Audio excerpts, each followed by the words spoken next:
if you don't understand the math and the economics, first, how can you win the game? And nobody's explaining that to them. You know what I mean? Like, oh, just open up an affiliate gym and, you know, you get 200 members, you're going to kill it. You get 300 members, you're going to kill it. Well, no. You can have 300 members and be going, like, sitting still if not going bankrupt. Hey, fitness fans, welcome back to the Future of Fitness podcast and interview series. This is your host, Eric Malzone, and this is episode number 104. I talked to Craig Patterson. This is his second time on the show, and he is the first second-time guest on the show. And we're going to have a few more in 2019. Some of the best performers and people who have a lot to offer. So a little bit more background on Craig. You can check out his previous episode on the future of fitness for kind of a starter. But Craig is the founder of the MadLab Group. He is also the founder of CrossFit Vancouver, one of the very first CrossFit affiliates in the world. He worked directly with Greg Glassman, who is the founder of CrossFit, and he has a lot of history tied into how CrossFit evolved and what it was back then and what it is now. And the MadLab Group is a consulting group for CrossFit affiliate owners and also other gym owners, other business owners within the industry. And now they're branching out as well. And he talks about how to really build a business that will last. And I love that. You know, I believe his gym has been around for 16, 17 years, something like that, a very long time. And he admits, you know, that's what we talk about. It's like, hey, great businesses aren't built overnight. No matter what someone on social media is telling you, it's not built in 90 days, it's not built in a year, it's not built in 2 years, probably about 6 or 7 to build a truly sustainable business that is bulletproof. And that's the thing that he gets into here is how to really bulletproof a business. I personally really like Craig. I caught up with Craig when I was traveling, met with him in Vancouver, had some great conversations, a lot of laughs, and I think he's great for the industry. He's extremely authentic. I will give him that. He doesn't hold anything back, doesn't pull any punches, and exactly the type of guy, type of person I like having on the show. So without further ado, let's get into it. Now, before we do that, actually, take it back. I'm going to talk about the Fitness Accelerator. You know why? Because Craig's in it. Craig's awesome. His whole team's in it. The whole team from MadLab is in there networking, growing, making friends, and collaborating on all kinds of things. And if you want to learn more about that group, it is www.fit-accelerator.com. So www. Do I even need to say www? Fit-accelerator.com. I don't think we have to say that anymore. We don't have to say www, right? Do I sound old and archaic when I do that? Anyway, fit-accelerator.com. There's an application that you can fill out. You'll be hearing from me within 24 hours. Unless it's a weekend and I'm skiing, then you may have to give me a little bit more time. So without further ado, number 104, Craig Patterson, CEO of the MadLab Group. Enjoy the show. It's a doozy. Craig Patterson from the MadLab Group. Welcome back, Patty. It's always a pleasure to have you on the show. Always a pleasure just to chat with you. You're certainly not a boring guy. You certainly don't lack opinions. And it always makes for a good show. So welcome back, man. Thanks, Eric. Good to be back, man. We've talked a lot offline, and you're traveling. You're sort of living the life I was living before I had a kid. Yeah. I don't know. Eric's like been. Name a couple of the places you've been in the last. Yeah. Well, as of the date of this recording, which is October 10th, 2018, I'm on Pender Island, which most people don't know where it is, and I actually kind of plan on keeping it that way. I don't want too many people knowing where Pender Island is. Kind of like all the places I go, but I came after that. Or before that, I was in Lake Tahoe, California. I was up near Banff for about a month in British Columbia, Whitefish, Montana, Bend, Oregon, Vancouver Island, and Victoria. Yeah, it's been 14 months of just, it's been, cool. That's what happens when you sell your gym and you can move on successfully. So, well, yeah, my gym started running itself, pretty good around 2008 or 9, where I could take those 3-week vacations. But leaving to do the whole full vagabond, me and my wife thought we were going to do that 2 years ago. We put my 11-month-old boy in a 40-foot RV, dragging a Civic behind, and dude, it was tough. It was tough for the baby. And I thought I was semi-retired, but it turns out I wasn't. Still had a lot of stuff to figure out, not necessarily with the gym. The owners tried to slap a 70% rent increase on me while I was on the road, which we're already at 12,000 a month. So you can imagine 70? Did you say 70? 70. That's the state of Vancouver. Ooh. 70% rent increase, and they held tight hard. I had to put the lawyers on them, and they had a handshake deal with the son, and then the owners came in 3 months before we had the due date, the day of the due date. Yeah, we had the agreement and jacked it when I was on the road, and so yeah, that was uncomfortable. It took me 6 months. We were there staying without a contract and all this stuff, right? So anyway, I got what I needed, but anyway, having a baby and having a job in an RV, I do not recommend. But I'm curious. Actually, I haven't asked you this before. Who are you traveling with? Is it you and your wife, or my wife, and my dog? That's it. We don't have any kids, so it does make it a bit easier on that end. And that's it. Airbnbs or staying or VBROs, or that's the way I should put it. I got it down. I got it down to a system now. So for people listening, it's if you're going to spend a place somewhere, if you want to spend like a month, I start with Airbnb, just to get an idea of general rates and what the areas are that are popular. Then I go to Craigslist, VRBO, HomeAway, and I do all those. And then I post on Craigslist saying that I'm coming to town. And then, which usually works pretty well because you get those unlisted ones. And then we also look at vacation rental companies in the local area. And if you tell them, hey, I want to spend this much and I have a dog and all these things, you used to be surprised at some of the ways that you can find some really, really good deals. And it's cool, man. And, I talk to a lot of gym owners. I mean, not just within the CrossFit community. And you've done a great job of getting out and talking to a lot of people in the industry. Yeah, I talk to a lot of people. And, I find that sometimes gym owners are like reluctant entrepreneurs and business people. They didn't, they start, this is actually, I'm almost certain of this because I talked to somebody is, a lot of are great coaches, great trainers, and they assume the next logical step for them in the progression of their career is to own a gym. Right. And then you talk to a lot of these people and, man, they're not sleeping well. They feel that maybe they made a mistake. Some of them persevere, they get good consultants, right? They get good mentors and they go through. But even like some of the stuff I know you said in the past is like gymming ain't easy, right?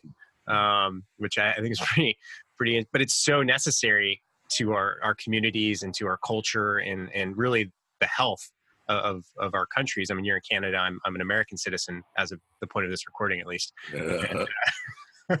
And it's so important. And I think, I guess, what the kind of the thought I'm getting to here is that, for people like you who work with a lot of gym owners, right? It's not, you could probably get into another business somewhere and life would be a lot easier, but you stick with it. Right. And I wonder what that mentality is. A lot of people, I stuck with it probably a year longer than I wanted to, just because I felt this commitment to the business, to the community. Well, I look at it, Eric, our society is still getting less fit. Obesity is ramping up. Type 2 diabetes is still ramping up, and it's needed. What we have is needed. How we're delivering it, I firmly believe that how we're delivering it is the problem. And I'll bring up a couple of examples. Like, we've worked with a guy named Ryan Ferns. He's a PhD in physiotherapy. He's got a clinic in Wheeling, West Virginia. Also, it turns out he's the Senate Majority Leader in West Virginia. And he talks to Donald Trump directly, whether that's good or bad, whoever's opinions on that. But if you got the ear of the president, and this is what he's all about, is corporate wellness, diabetes, and obesity. And he's been doing some landmark studies down there. And nobody told me about this guy. This is how fucked up our sales department was at one point. But nobody told me about this guy. And he tried it with a bunch of standard affiliate gyms with the standard affiliate model, and they failed, right? Someone somehow got a hold of him and said, you got to check out MadLab and Coach for Life and professional coaching. What you need for these studies is professional coaching and one-on-one relationships, at least at the start of the relationship. So he went and he just became like a MadLab maniac, and he studied for 3 or 4 months, never even contacted me or any of that kind of stuff, which was interesting. And then he transformed his gym into a MadLab model. And he's got 4 full-time coaches. And then it turns out he's GM as a girl that trained at our gym and was like an apprentice in our system for 2 years. So this thing's like, okay, So he's had amazing results, and he credits it because he had professional coaches that are totally dialed in to the health of the client. That's what they're paid for. They're not paid for the hour by a class or a group on-ramp or, dealing with people that have been tricked on Facebook to come in for something.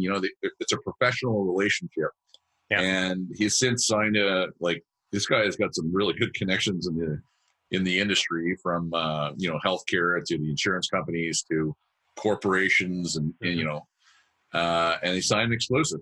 Anybody that has anything to do with any of these programs have to use a MadLab model with the MadLab Coach for Life, that's what gives me hope. And I think that's where we need to go as our industry, instead of trying to, a couple of things. I mean, you can see everybody fighting over the small pool of fish, which is those people that want to get fit.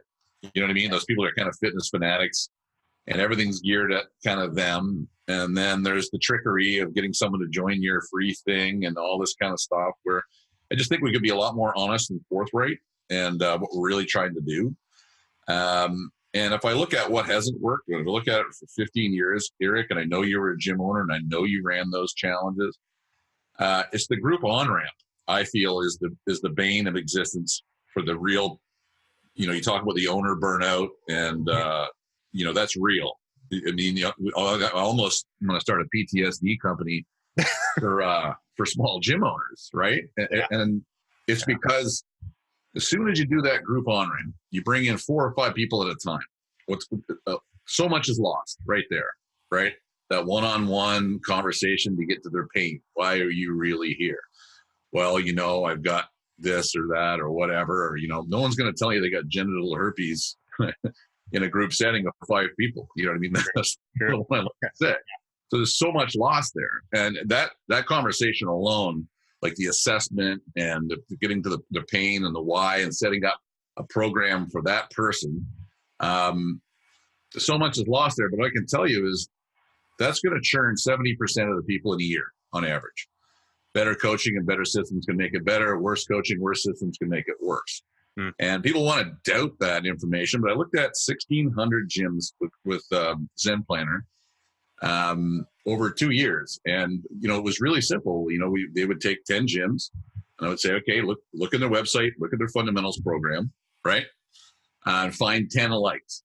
So 10 that were like a 3-day on-ramp, 10 that were straight into class, 10 that were like a 12-day on-ramp, and 10 that were doing one-on-one training, right? And we had no idea the coaches or the price or any of that stuff even.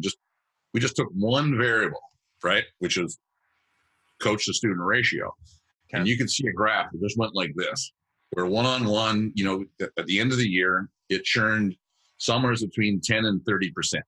You know what I mean? If they got more than 3, if it was 4-on-1, dude, that thing was always over 70%. Every single gym that was doing a group on-ramp, 4 people to 1 coach, over 70% were gone, right? Wow. Then we looked at more gyms and more gyms. We started putting them together until we got all 1,600 categorized as one thing or another, right? And it showed that graph all the time. Churn rates exploded almost logarithmically with coach to student ratio. So if that's true, people don't want to believe it's true. I mean, I've seen that in 11 in our gyms forever. And we can take a gym that's doing a group on-ramp and give them one-on-one, and they're like, yeah, see it right away. You know what I mean? They don't even have to be very good at it and very experienced at it. But what that does, we call that the client development process. And if you're doing the one-on-one at the start, we like to do a one-on-one assessment, a one-on-one first day where you don't even move. There's the 3-day assessment, and then there's probably another 15 or 18 personal training sessions for the average person before they would go near a group class. Now, the group class is a great thing, right? Yeah, it is. You've got camaraderie. You're not stuck in a one-on-one relationship. It's more cost effective. And what we find is the average client value and churn rates plummet with adding group class. You know what I mean? Like, it actually, most people don't last that long with a personal trainer one-on-one. Like, after 6 or 9 months of that can get kind of stale, kind of boring, kind of weird. And the coach doesn't love it because they can't scale themselves at all, right? Right. So we kind of find that sweet spot where the average client value stays high, the churn rate stays low, and then the question becomes something very different. Like, what are you teaching people, right? what do the coaches need to learn? And I use this analogy I told you before. Like if you're in an engineering field and, you're a field engineer, you probably go learn about fracking, and then maybe you get very good at fracking. But after that, you need to learn how to make relationships with all the different sub trades and the drilling engineers. And it's more about the relationships and communication, right? You're not going to go study fracking to the tiniest fucking molecule where that doesn't make any difference anymore. Where in our industry, we're learning the technical over and over and over. And there's a new guru coming every couple of years of how to do this better and all that better. And it adds up to nothing. It adds up to it makes no difference because they're bringing people in a group on ramp. You know what I mean? Like you're already hooked. So what is it you should be working on? Well, personal development. I'm huge into that. And I know that's something you've been striving for in your life. Communications and enrollment, like that communications piece, to really learn to communicate. Mm-hmm. That's the biggest issue in our industry is the coaches, right? First of all, they're not paid the right way. They're not paid on client retention and average client value. You know what I mean? Are they paying you a bunch of money, and are they sticking around? They got to be paid on that, not dollar by the hour. It just doesn't work. I'm on a monologue right now. Give me a couple more seconds here. Go for it. Keep going, man. Keep going. But, if they learn sales training and enrollment and communication and personal development, account management, like that's what the coaches should be really learning. They need to get technically better all the time. They need to learn how to deliver their product. But if they can't sell anybody on the possibility of transformation of their lives from being obese or having type 2 diabetes or being out of shape, or they can't play with their children, or whatever it is that client has pain in, if they can't address that, and they can't, for lack of a better word, convince that person that this change is possible right away, you got nothing. You know what I mean? They're just going to drop off. And so now you're working on professionalizing the coach instead of how do I get one more new lead into a system that's going to churn 70, 80% anyway. And I mean, and that we've known this for 15 years. Our ability to teach people how to do that is what we continue to improve upon. Like I have absolutely no question that's the economics of the gym. And it's all about the client development process being honed to perfection, the coach development process. We got accredited. We got registered in 2009 and accredited in 2015 to train coaches to go through this whole program, right? And then there's an owner development program that needs to happen, like leadership training, sales and communication training, account training, team building training. Like these are the things that we really need as owners. Is how do I get people on board, the right people on the bus, the right positions, what they should be doing, what they should be focusing on, and my ability to communicate that to them all the time and have a long-term plan for a game that we can win 20 years from now. That's what we're up to. Instead of, hey, I can get you 50 leads tomorrow. You know what I mean? You're going to find yourself in worse shape 6 months from now, right? And you've seen a lot of that. What are your thoughts when I say such dastardly things? It all makes sense, and I think if we can, kind of go back is when you say the traditional affiliate model, I want to define that for our listeners is, we're talking about CrossFit affiliates for the most part, but what does that traditional affiliate model look like to you? Like when you talk about it? Well, it's funny. It is the traditional affiliate model, but it's also what's been sort of in the fitness industry since aerobics came around, right? So aerobics came around, they realized, holy shit, it used to be you go train with a guru for 3 months, 6 months, 3 years, whatever, and you learned yoga. And then someone got wise and said, okay, we can bring yoga to the masses, and they put them in a group class, right? Now, I looked at the yoga numbers. They're actually clearer, and they've been around longer, and their numbers are pretty much the same. 70% are gone in 9 months is their standard. And that's how the whole operation works. And if you ever go sign up to a yoga studio, I have with 2 of them, and it pretty much works that way. Everybody, the vast majority of them are gone in 9 months. I never had anybody call. I never showed up after a while. No one ever called me. No one ever followed up. I never had a coach. I was a number in there. And, so that, the traditional model around the fitness is, used to be, even in CrossFit, used to be, that was what the biz was telling everybody, put them straight into a group class. You know what I mean? Like, holy mackerel, dude. You're going to take someone who's like my age, 47 years old, who's got like neck injuries and knee injuries and ankle injuries and broken up from sports and throw me into Helen on my first day or something. I mean, it was just absurd that anybody would tell you that. You know what I mean? It was absolutely absurd.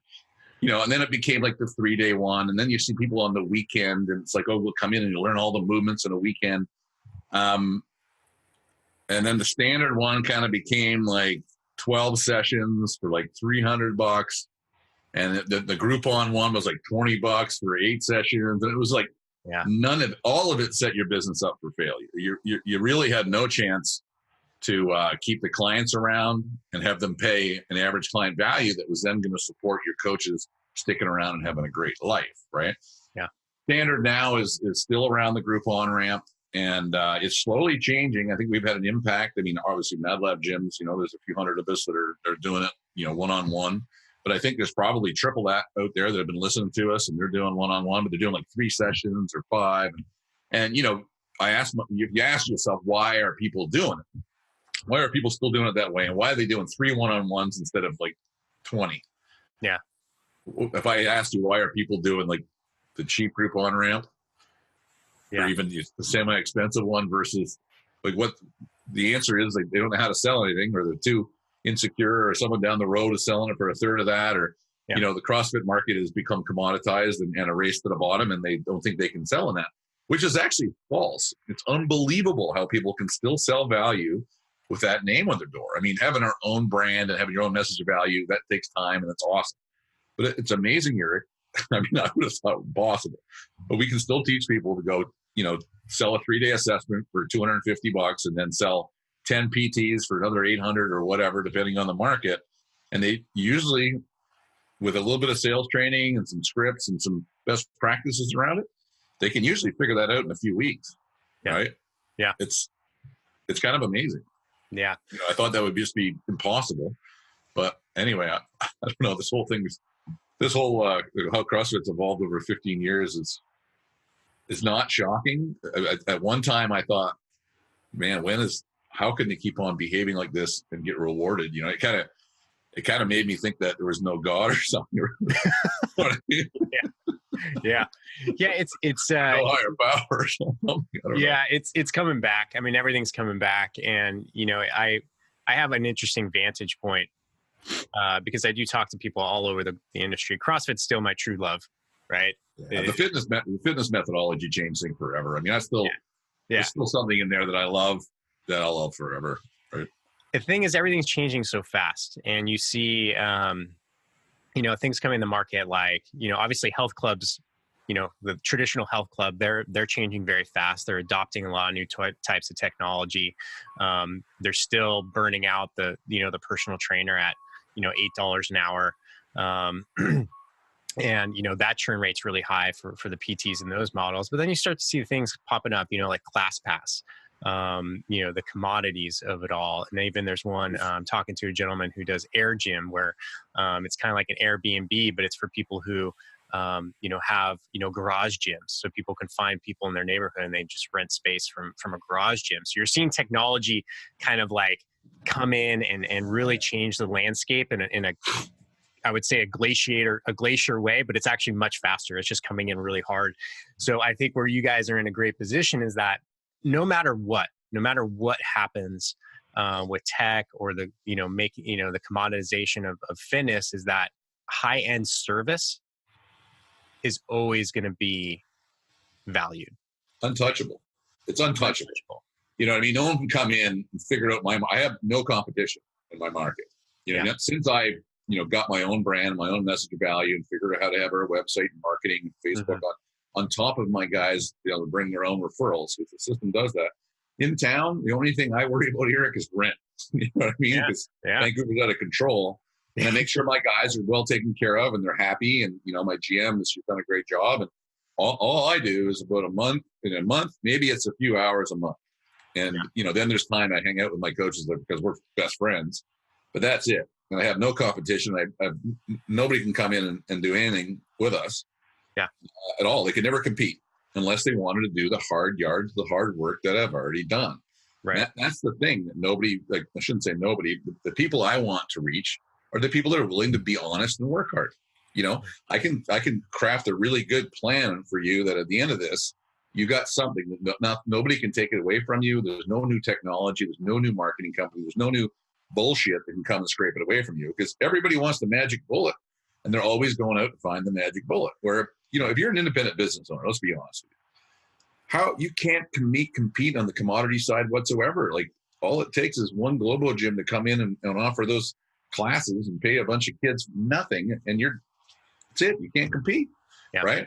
And Orange Theory and all those things are designed for a return on investment, 5 to 7 years for the investor, and they're going to pump and dump and get out of it in 5 to 7 years, and those things will go on forever. You can't compete there either, because they're so highly funded, and the people at the top are going to make all the money, and the people in the middle and at the bottom, they get wiped out of these things every time.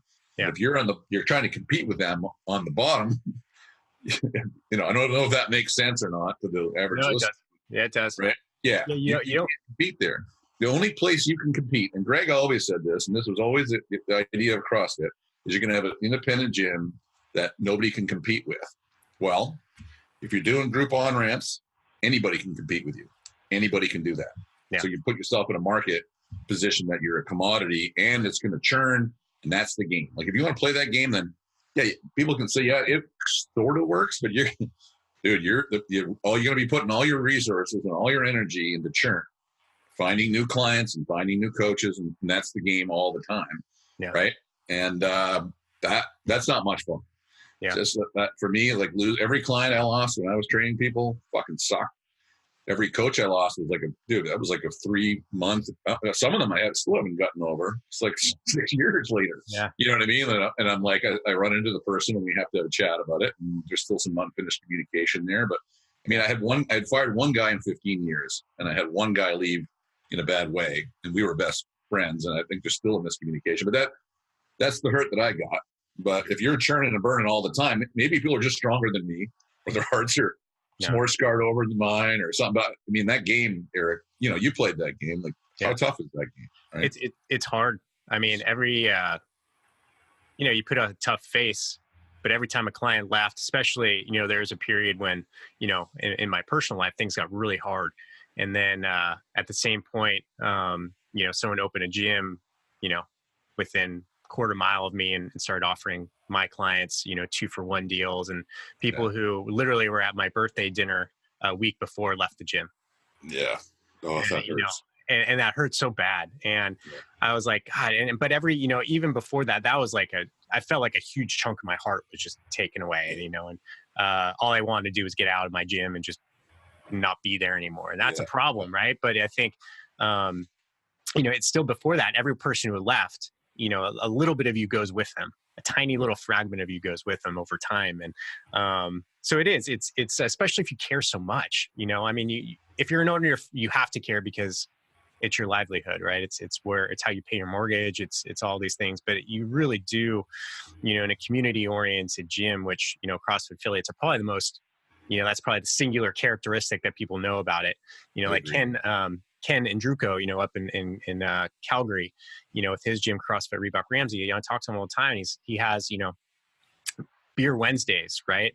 Where they come in and, he has someone bring in a specialty beer on Wednesday evenings for his clients. He cooks pancake breakfasts on Thursday mornings. And, it's like this powerful community. But the downside of that is that when people leave, it hurts, right? You're like, oh man, I gave so much to you. But then you're reminded of the starch reality. You're like, this is a business. Yeah. We do 4 community events a year. Those days of doing those events and that, for us, we kind of realized that they really weren't worth it when we had the coach relationships. Yeah. And the coaches do that in their own special ways all the time. So, sure. I mean, if I could say the difference of someone leaving our school of fitness versus a regular gym, or when we actually did group on-ramps, is they'll quit you on a text message, or they just won't show up and cancel their membership. We never have that. That never happens. Interesting. It's like a death in the family. If you sit down with someone for 2 months and did one-on-one training, they told you everything about their life and what's going on in it, and all their pains, fears, and fears, you cannot leave that relationship with a text. Yeah. You'd have to just be a dirtbag. And if you did that, if someone did that to any one of us, they'd be like, holy fuck, I've completely misjudged little Susie here. And then you get a hold of them and say, oh, man, are you okay? Is there something really bad going on in your life that you would do this? to this relationship.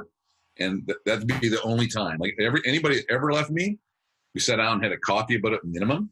And I'd be like, okay, how did I fail you? And, the first 50 of those over, a period of time, I learned a lot. I learned a lot about what I'd done wrong. And then after a while, you realize it's not necessarily me, it's the person's life. And then they are not capable of really going into that kind of change that I expect. Like, there's things that are, you're talking about addictions now, and you're talking about mental illness almost, and you're talking about things around bulimia and shit that I'm not trained to, that we're getting that close to anorexia, and I'm not trained. You know what I mean? That's beyond my training. That's why that's where I would lose someone and say, okay, yeah, you're better off. I'll get a hold of someone that can really work with this on you. And we're coming up against something that I'm not trained to do. Yeah. And that's what the relationship looks like. Yeah. Whereas, if they came in and tricked them on a Facebook ad right away, that first interaction, if they've got bait and switched or something that was totally above board, that'll stick in that brain, man. I mean, that's just a ticking time bomb waiting to go off. Yeah. To leave you, because it's dishonesty to start with. You know what I mean? So anyway, that's where, and people can play that game. That's fine. We're just looking for the next level in this whole thing. We're looking for where people can really make a difference in life, and make a difference in the type 2 diabetes, and make a difference in corporate wellness and obesity, and take the average person and make their life better. You know what I mean? That's really where we're at. We have programs for elite athletes where they're going to pay more. You know what I mean? Yeah. They have going to the CrossFit Games. So yeah, you're going to pay fucking 5 times what everybody else, and you're going to stay out of the way, and you're going to be cool with everybody else. If I hear you want, having your nose in the air that you're superior, you're gone from here, and you have to apologize to everybody here for doing, all those kinds of things. Yeah. You learn along the way, and I see the forums, and everybody's struggling with the open gym, and they're struggling with, bring a friend day, and they're struggling with referral programs, and they're struggling with all these things that don't work that we've known forever, like the little thing, and their competition program. And, I lost my coach and my 10 competition team, and they went to open their own gym. I mean, that's still going on. You know what I mean? It's like those kind of heartaches are totally unnecessary today. It's completely unnecessary. We can guide people around all those. But the hard yards are actually training yourself to be a professional and training your people to be professionals. Yeah. And, the word professional is tossed around a lot, but if I had to define my guys, I never worry about them showing up. I never have to schedule them. I never, I don't even know when they're on vacation. Don't even need to tell me. You know what I mean? The money comes in, and all the billing's done. I never have an emotional problem. I never have to go deal with a cleanup. Nothing.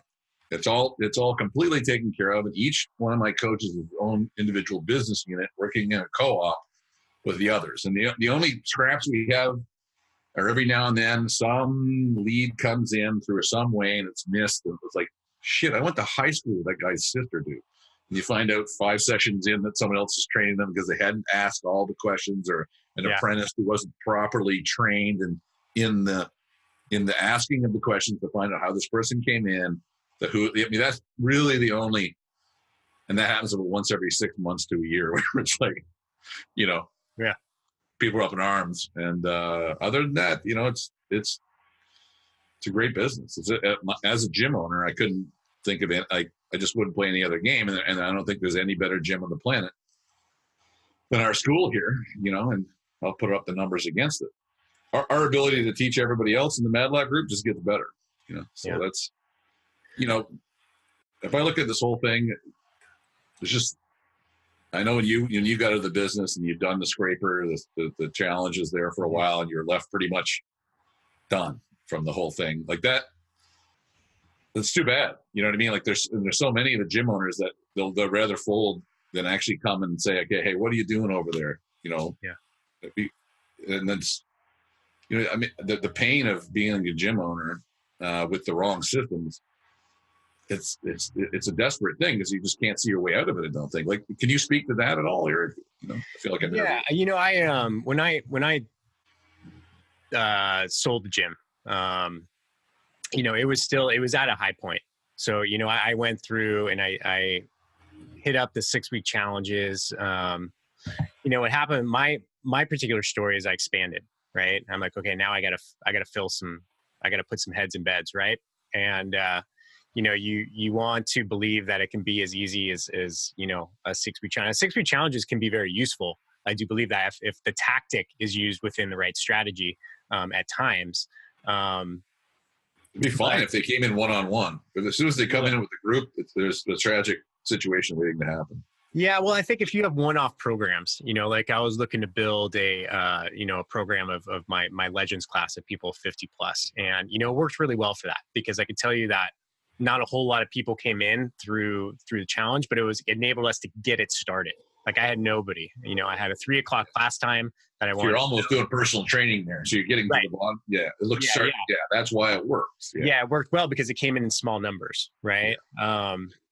But I was very, I was doing it for eight, almost 9 years. And, half of my membership had been with me for over 3 years. So, it's kind of like every once in a while, if I strayed off a little wrong, a lot of my members would be like, dude, Eric, what the fuck are you doing? Like, I'm like, oh, okay, that was a good litmus. All right, come back, Eric. Because at that time it was like, well, I'll try something, see if it works, and if it doesn't work, then I'll suffer the consequence, learn, and move on. That was the nature of the beast, because everyone's still learning. It's so young. Everyone's making mistakes, and I always tell people one of my superpowers is I can just make mistakes faster than most people.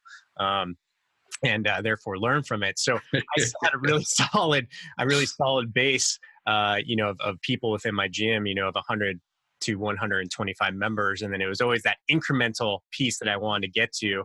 And, when I overused, specific tactics, it hurt, but it never got to a critical point. I was always able to recover, and learn and move on, due to probably just, the resiliency of my core members. Cause they never wanted anything to change. They still thought of it as that 800 square foot space down the funk zone of Santa Barbara.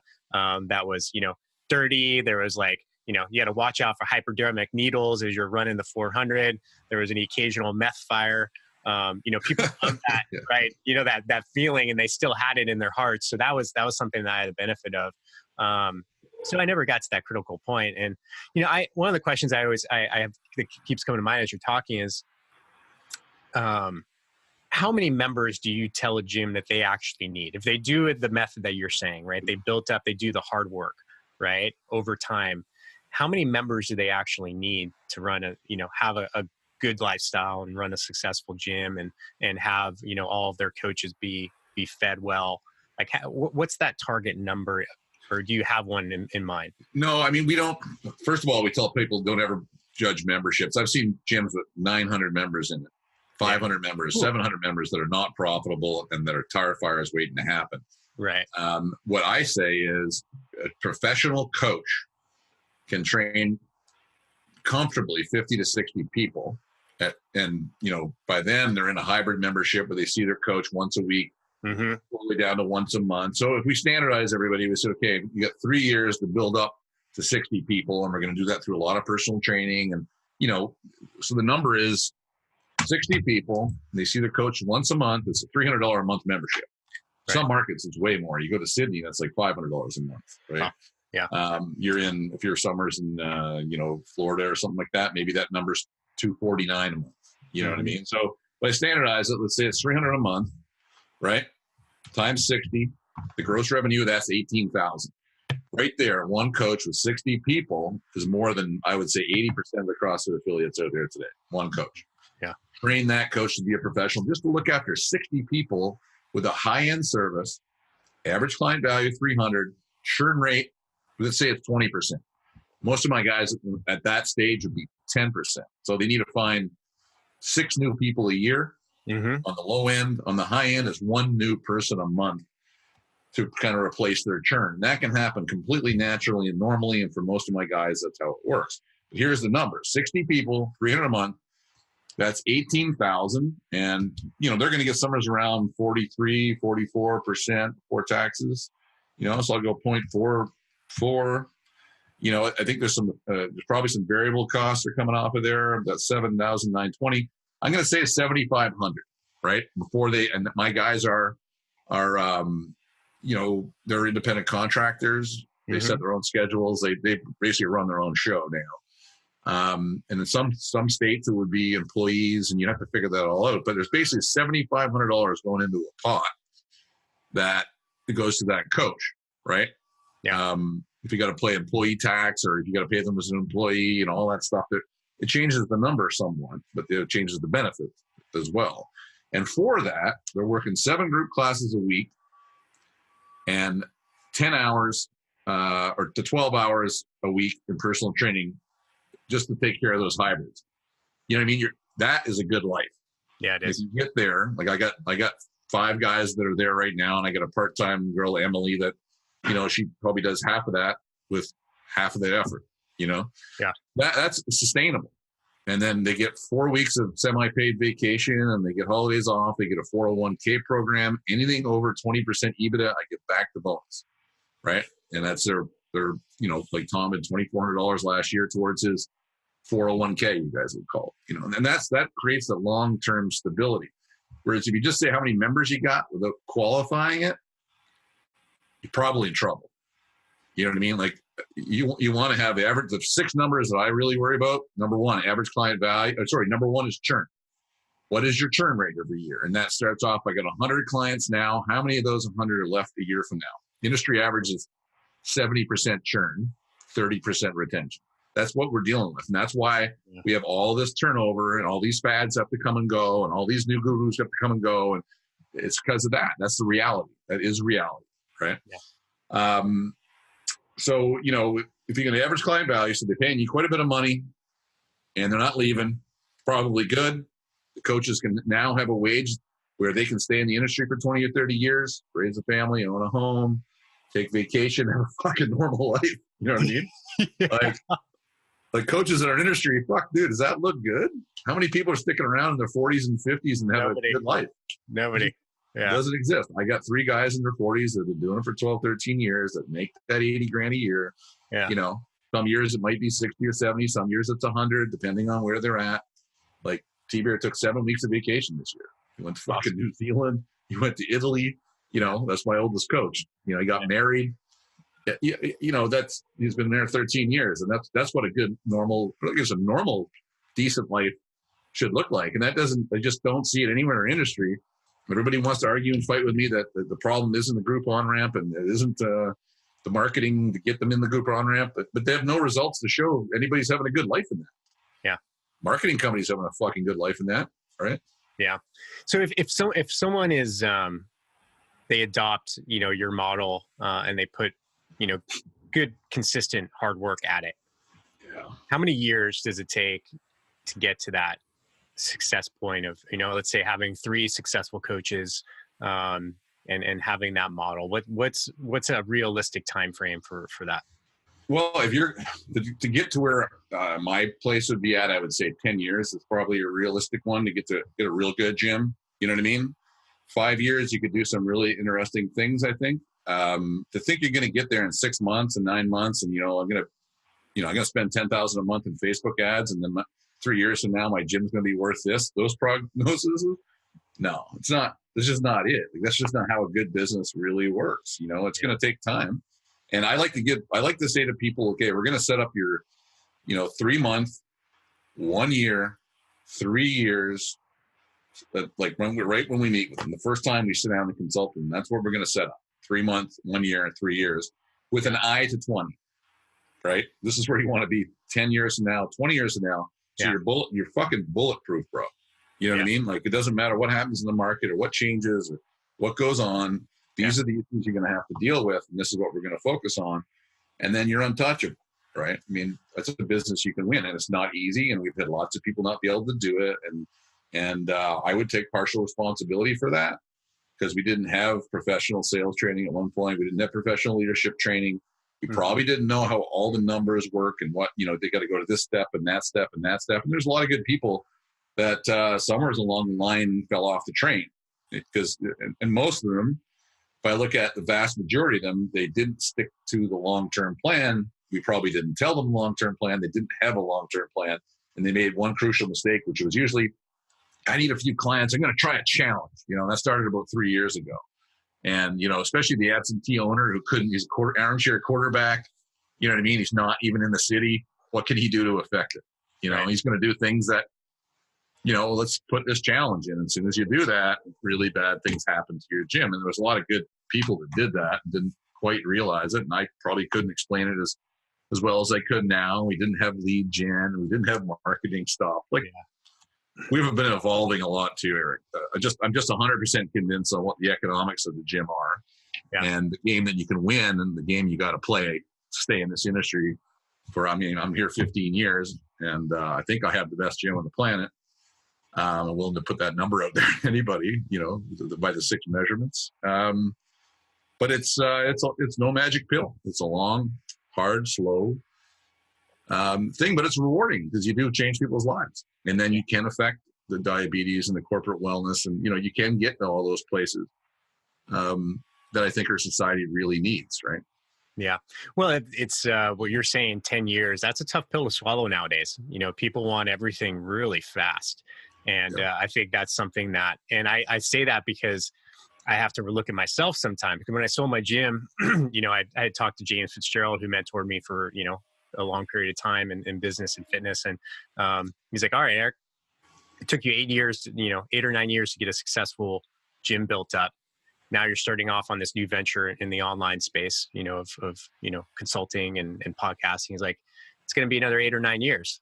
And I heard him say it, but I didn't listen to him. Right. So I was like, what are you doing for 8 or 9 years? Like, what should I really be doing? You know? Yeah. And I was like, okay. And then, you know, I keep falling back on that, but I think it's a tough pill, you know, because there's so many easy, it's just like what people promise people in fitness. Like, hey, in the 6 weeks, you'll be fine. You know, your life will be transformed. You won't need to do anything anymore. But that's a hard slog. And it's just those first 1 to 2 years, man, it's so hard to get those clients in the door and make the rent.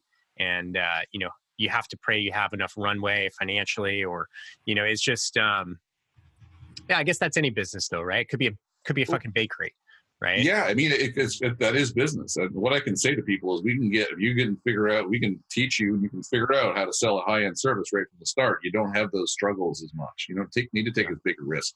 You don't have to go build a 10,000 square foot gym and fill it full of $250,000 of equipment. Mm-hmm. I mean, dude, I literally started off in parks and in community centers, and then I got kicked out of everything, and I was in a personal training studio. And Greg Glassman was my mentor on how to become a good personal trainer. And, you know, I got from $0 to $8,000 a month in 6 or 7 months. And I paid, $1,500 to that gym. I got my start. There's your first 35 clients. There's 8,000, you know, and those things, they stay with you. And then you take them to a 2,000 square foot spot. And you build your own membership up to 60 people. You got 18,000 in revenue. You should be able to do that in under 2 years. Yeah. And you're training someone else to do the exact same thing, you know, and then for long, you know, you're at 40,000 and you got 2 or 3 coaches, and, you know, you're just slowly building upon excellence and best practices and what works. And you can do it without a huge amount of risk. The other way is a huge amount of risk.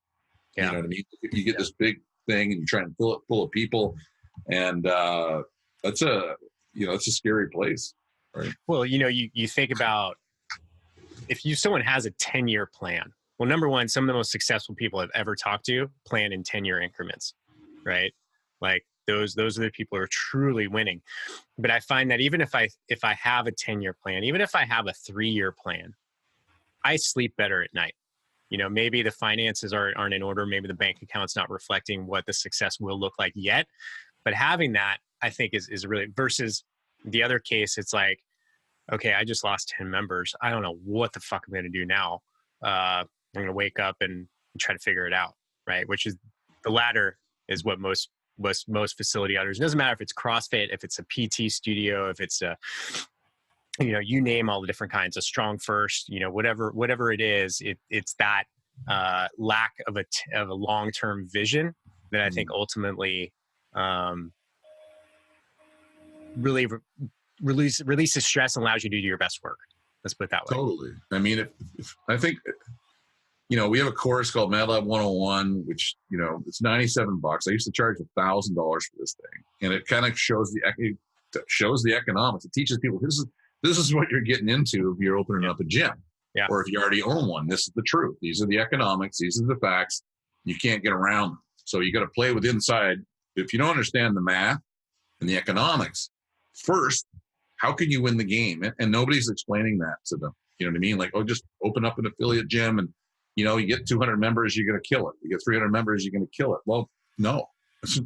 You can have 300 members and be going like sitting still if not going bankrupt, right? And that's the, you know, that is the reality of it.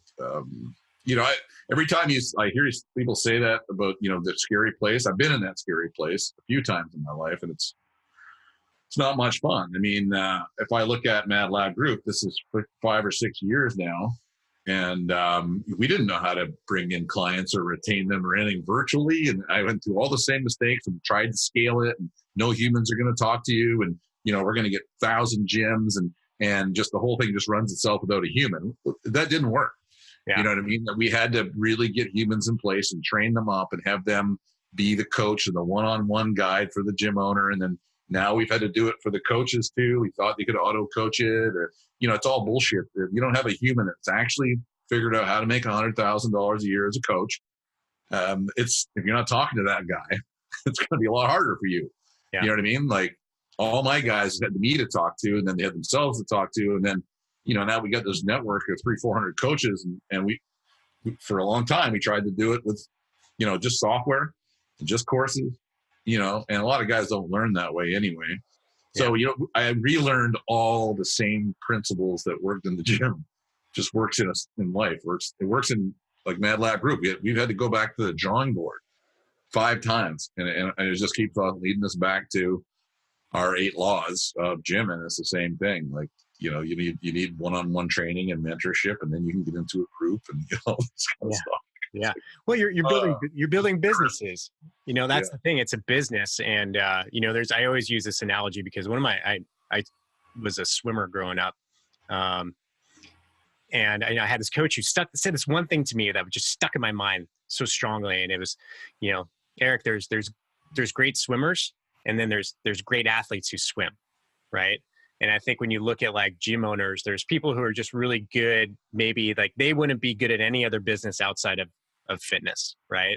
And then there's just really good business owners who happen to be doing fitness and gym ownership. And that's what you guys are building, is better athletes, better business people overall. Because you said, you know, what you've done with your gym when you started MadLab Group, you had to go through all the same struggles. That shit doesn't change. Any business you start, you're going to figure things out. There's, you know, maybe it's a franchise. If you buy a franchise, there's a set model to it, but I don't know. That's not very alluring to me.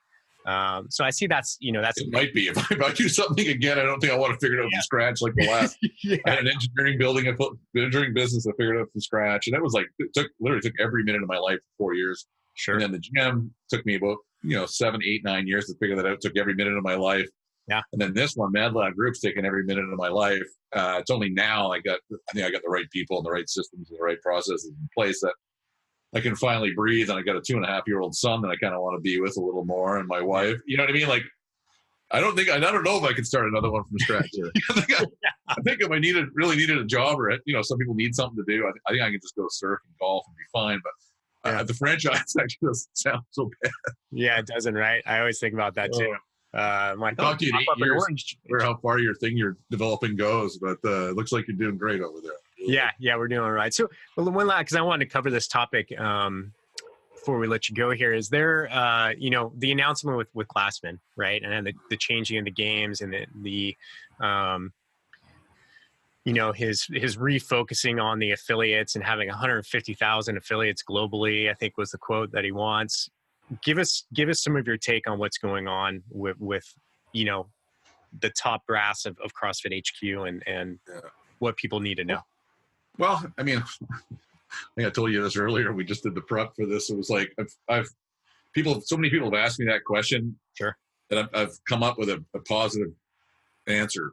Took me a few months to kind of craft it. So let me give that. So, I think it's a positive thing that they're trying to go into the health and wellness and fitness. And that's where I was trained. Greg was my mentor. That's what I was doing. And what I was told back then was that we have to professionalize the coach. And the mission was to professionalize the coach. And we knew we needed a business model around it. And, they kind of charged off into all these areas. It was beyond their control. Yeah. And if you know Greg, it's pretty impulsive and it's ride by the seat of the pants and we'll see where this thing goes. And, we've known for a long time that games are not good for your business. They're not, if you're focusing on something that's go as hard as you can and go as crazy as you can for a short period of time, people burn out of that and they leave your business. It's not, we've known that for a long time. So if they're focusing more towards health and wellness and they can bring leads into your gym that are quality leads for people looking for your gym to help with diabetes and obesity and all these things, that is inherently a good thing. Yeah. That is my official answer. Now, behind the scenes, how they got there, right, is, basically anybody who gave them feedback on that should be the direction and not the games. And, you're basically thrown out of the community. So, all the people that were closest to them that were giving them that feedback got shot in the face and thrown into a fucking dumpster, and I was one of those people.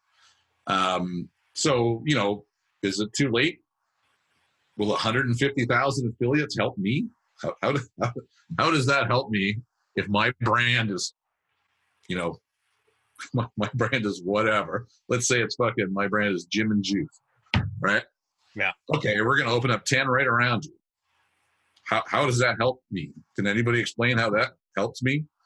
Like that was the place where it got out of the barn to begin with. Like in 2000, like when I started, I had a 25-mile radius. In 2006, that got taken away. And I was explaining, like, to a certain extent, the awareness helped.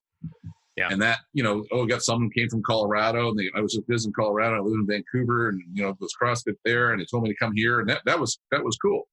Right. But then when, 3 people opened up within, spitting distance, and one was running a Groupon for $19.95 for 8 sessions with the same brand as me, where I'm 10 sessions for $750. My message of value is we're a coaching service. Theirs is come on in. It's an open gym. You can't protect your brand. You can't, all that stuff. So that's kind of the reality on the ground is, if he wants to come up and say, yeah, we're going to have 16,000 of them, I'd be like, how and why? Yeah. How does that help anybody who's in the network now? Right. Yeah. I had, in Santa Barbara, I had 4 affiliates in a square mile, roughly. Yeah. I wasn't benefiting anyone really. And if you want, I think they're 13,000 globally, something like that. They want a 10x it. Yeah, I don't. He has his own reasons for saying that. Yeah, I'm sure. Right, of course. I don't necessarily understand anymore, but I understand the man and why he would say things like that. Yeah. Read your stuff around it again, and the idea of they laid off like however many people they laid off. It was to reposition. Yeah. Let's think about what that. Yeah. What's the reality there, right? Yeah. You got guys that kiss CrossFit's ass all the time. They're like, "Oh, I've never been so proud of them before." Yeah. Okay. Yeah. You're the last guy hanging on to that bus, and that's the only reason why you're in business, because you're hanging on to the back of that bus. But good luck, right? Yeah. I'm still an affiliate. I love the fitness. I love that it changed the whole world. Yeah. The model, their model of how they make money is based on more affiliates and more level ones and all that stuff. And I think that's played out. They've made their millions and millions and millions. And where it goes from here, they really do need to bring in qualified leads into the gyms and help the gyms out. They can figure that out. Yeah. Awesome. Like I'm still an affiliate. I pay my affiliate fees because people still wander in looking for CrossFit. And then I, show them what we're up to and they go, oh yeah, that makes sense. Or they're Googling CrossFit and they find our site and it's like, we're going to do professional coaching and you're going to do 20 sessions and it's cost this much. And they go, yeah, that's a great message of value. I want that one. You know what I mean? So, we don't play the commodity game. We don't play the low cost. We don't play the Groupon ramps and challenges. We don't play any of that. And, if they can help us break into that world, then fine. It'll be a show me. You know what I mean? Yeah. I've already, I was a CrossFit diehard. I was the diehard of all diehards, and I spread that message everywhere. Yeah. And until I wasn't allowed to anymore. I was basically told you're not allowed to anymore. So. Yeah. Well, it's interesting to me, and the way I see it too is that, I think CrossFit, the quality within the CrossFit community is really starting to rise and transcend through the fitness industry too. Like your model, A lot of the people who have, successful models of gym owners, it's transcending across, an outside. Yeah, I think it's more the technical parts. Like there's what we're doing as the model, and it's that infiltrating like Pilates and yoga and that kind of thing. And then there's the gurus who are, fitness and movement gurus that, everybody's trying to get out of this fire cesspool. You know what I mean? It's like, people are trying to get out of this, out into the mainstream thing, because, it's repeating itself over and over and over, and the iterations are getting worse. Like people say the cream will rise to the top. Yeah, it rises to the top, and then they leave. is really what happens. You know what I mean? Like, where do you stay? If you rise to the top inside of that, where do you go? Yeah. Right. You become you have to say all the right words and give messages that simply don't help people. Yeah. Yeah. Right. Well, this is fun as always. It was a great discussion. I think, it was a little heavy on CrossFit, but I do believe that there's a lot to learn within the fitness community from everything that CrossFit does. It's undoubtedly still a great starting place, right? It shook the industry. Yeah. It really did. And I was, I'm so happy that I got to be in there in the early times and see the evolution of it, and seeing now how it's going. I'm extremely positive with the way it's going, and the affiliates that I get to talk to and what they're doing for the local community. They're becoming business people. And I see that too. We get lots of new people that come in from the affiliate world, and their heads are up about it. Yeah. They know it's not working. They know it is working. They've done some research, and they're not just goose stepping in the wrong place. And you talk about the games, like there was a time that everybody was opening up, and they're going to be the one who wins. The gym that wins the CrossFit Games is the one that's going to take all the business, right? It's a third. It works the other way. You know what I mean? That made no sense looking back. Like, why would we? And there's still gyms doing that, even after CrossFit's come out and said, "Hey, the games are not that good for us. Let's go over here." There's still gyms that go, "I'm gonna send everybody to the games." I mean, that's a 0.000 whatever percentage to even make it to the regionals, and now that's not. That there were so many gyms.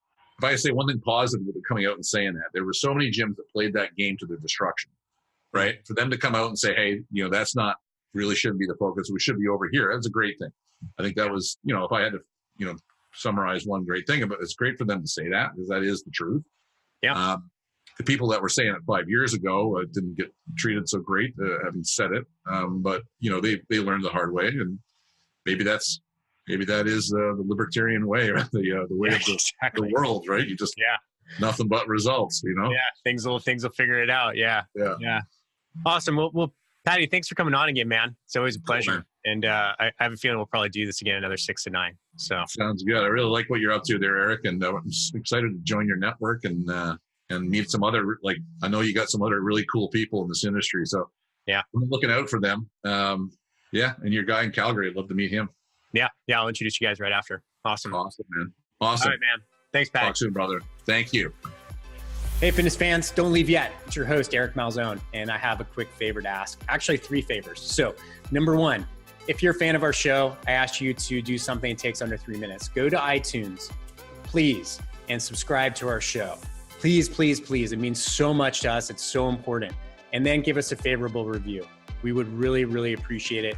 And I can't tell you how much it means and helps us out. So, it only takes 2 minutes of your day, and it means a lot to us. So, please do that. Number 2, go to our YouTube channel, or Fitness Marketing Alliance, and please subscribe to our YouTube channel there. Number 3, if you like this episode or any of the episodes that we've released, share it on social.